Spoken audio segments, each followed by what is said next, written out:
महाराज जी कह रहे हैं कि आजकल क्या हो रहा है कि महाराज जी बहुत सारी लड़कियां इनके पास आ रही हैं, मतलब उनके जो प्रेमी थे उन्होंने उनको छोड़ दिया। वो कह रहे हैं कि महाराज जी मेरा जो क्वेश्चन था ना वो ये है कि मैं 15 साल से इस फील्ड में काम कर रही हूँ।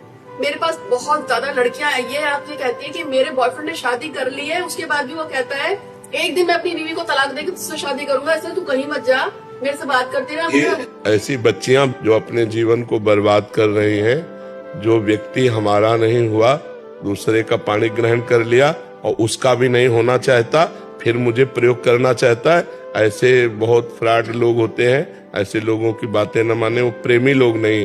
प्रेमी तो वो होता है एक बार हमने आपको स्वीकार कर लिया, अब चाहे विश्व सुंदरी आ जाए तो हम किसी की ओर नहीं देखेंगे, उसे तो प्रेम कहते हैं। अब पानी ग्रहण भी कर लिया और कह रहा उसको भी छोड़ देंगे। जब उसका नहीं हुआ, जिसका हाथ पकड़ रहा है, तेरा नहीं हुआ, जब उसका हाथ पकड़ लिया, अब उसका हाथ पकड़ लिया तो फिर उसका नहीं हो रहा है, तो ऐसा फ्रॉड आदमी किसी का नहीं हो सकता है। बच्चियों को समझना चाहिए, ऐसे लोगों से दूरी बना के रखना चाहिए।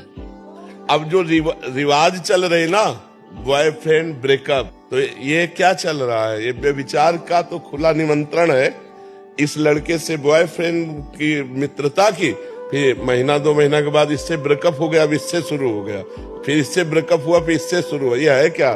तो ये सब बातें, बहुत गंदगी फैल रही है हमारी समाज में। बच्चे समझते नहीं, अपने जीवन को खिलवाड़ में अपने जीवन को नष्ट कर रहे हैं। और एक इसको मनोरंजन समझ लिया, व्यभिचार को मनोरंजन समझ लिया, जिसे इज्जत मानी जाती थी, धर्म मर्यादा माना जाता था।